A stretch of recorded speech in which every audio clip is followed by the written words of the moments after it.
Welcome to the presentation on string methods. Strings have actions known as methods. We will review a few of the methods associated with strings that are part of the built-in Java libraries. We're going to start out with the equals method.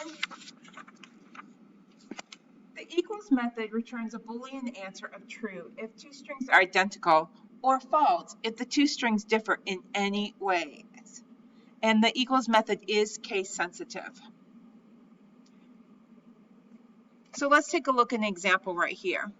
We've got string username1 cat lady and string username2 cat lady. And you'll notice that username1 cat lady has a capital C and a capital L, and username2 cat lady lowercase c, lowercase l. So those two would not be equal to each other. Again, the equals method is case sensitive. Never use the equality operator. This is two equals put together to compare strings. The equality operator is used to compare numeric values, and when used with strings, it compares whether or not the two string references point to the same object, meaning that it looks to see if the two object references are pointing to the same memory location. Here's another example. This one uses the not operator. The not operator can be used with the equals method to determine if two strings are not equal to each other. You can see that we've got pet1 has been assigned the string cat and pet2 has been assigned the string dog.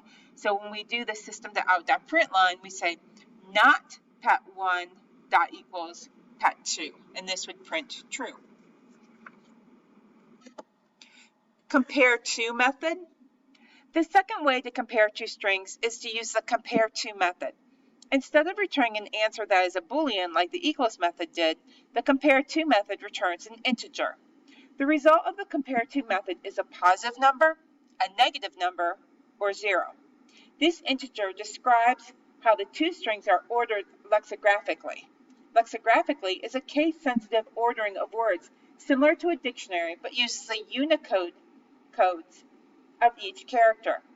The method returns a negative number if string 1 comes before string 2, a positive number if string 1 comes after string 2, and 0 if the two strings are identical.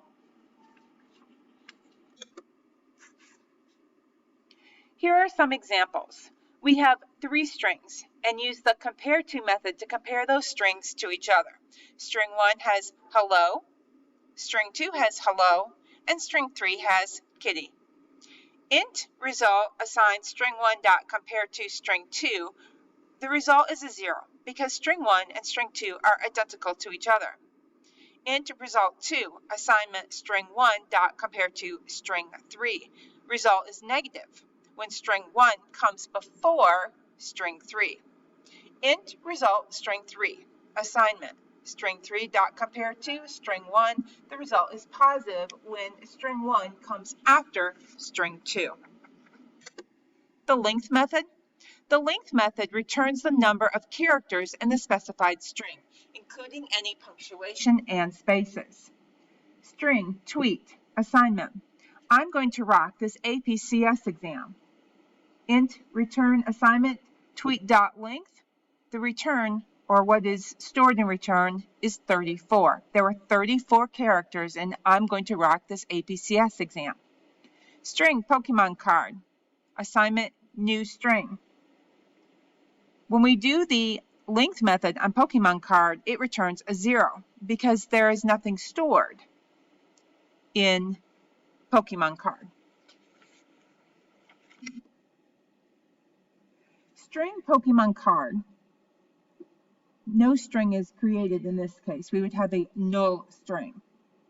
So if we tried to run a Pokemon card dot length, we would get a null pointer exception. Again, in our first example, we have not actually created the string. We've just stated our intention with the declaration, but because there was no instantiation, it's a null string.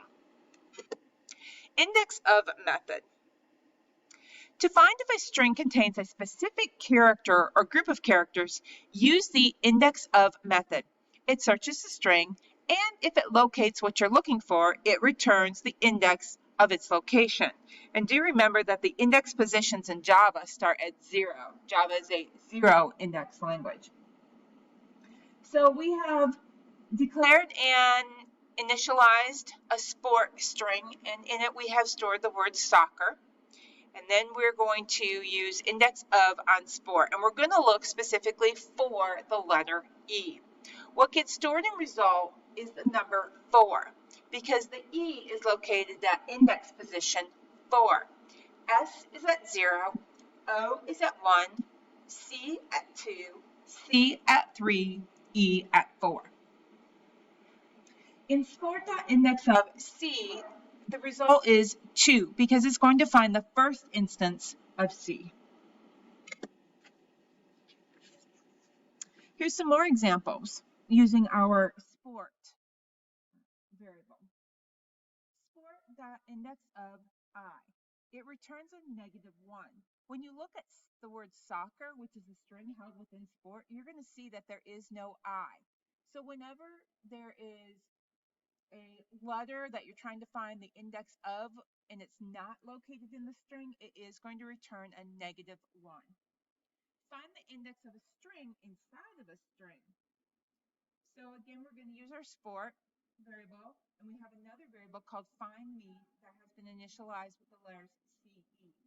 When we do sport.indexOf find me, remember find me is CE, the result is 3. Again, let's look up at the word soccer. S is at 0, O is at 1, C is at 2, C is at 3, and then we want the second C because that's the one that has the CE combination. Substring method. The substring method is used to extract a specific character or group of characters from a string. The substring method is overloaded, meaning that there is more than one version of the method. So an overloaded method means that you have the same name, but it can have a different parameter list. And BlueJ and Java figure out which version of the overloaded method to use. So one version of substring is when we just pass in a single int parameter or a single parameter. So substring int index starts extracting at index and stops extracting when it reaches the last character in the string.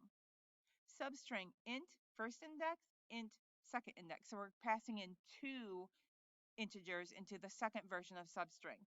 This time it starts extracting at the first index and stops extracting at the second index -1.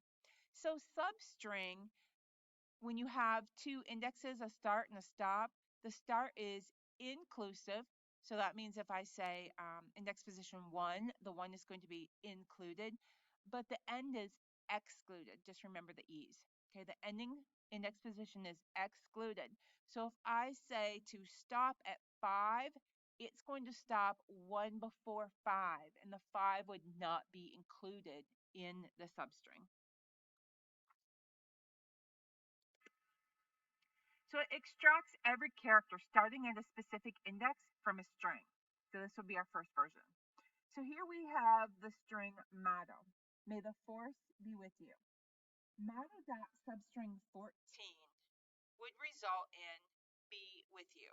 So it would count starting at 0, count all the way over to 14, and it would extract everything at index position 14 all the way to the end of the string. In our second instance here, we're going to use the second version of the overloaded substring method where we give it a start and a stop. Again, we're going to use the motto, may the force be with you, and we're going to use motto.substring 2 and 3.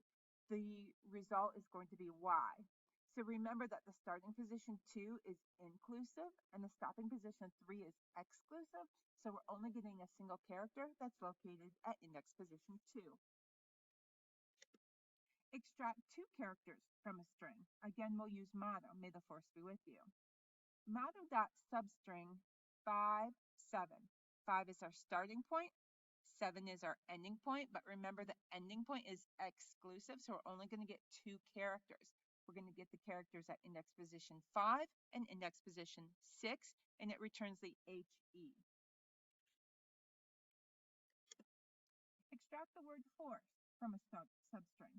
So when we look at the string motto, may the force be with you, and we're looking for the word force, we can see that the F in force is at 8, and we go all the way to index position 13 because the E in force is at index position 12. Using numbers that don't make any sense. Again, we've got our motto string right here. Sometimes you might accidentally put in a number that didn't make any sense. Maybe you wanted to have a 2 and a 7, but instead you put 72. So motto.substring 72, well, there is not a 72 index position in that string. So we get what's known as a string index out of bounds exception error thrown. To lowercase method. This returns a new string that is the same as this string, except all uppercase letters are changed to lowercase letters. This is a really handy method to use when you're trying to work with user input, and sometimes people don't always format it exactly like we want. We're trying to compare strings. So here's an example. Inside of the variable fav teacher, we've stored Mrs. Rush is my favorite teacher. And we want to take that string and we want to make the M and the R be lowercase. We can take fav teacher dot to lowercase and print that, and it would change the M and the R to lowercase letters, which is a pretty nifty little method. We also have to uppercase method. This returns a new string that is the same as this string, except all lowercase letters are changed to uppercase letters. If we take the fav teacher string again and we do fav teacher dot to uppercase, it's going to change all the lowercase letters to uppercase letters.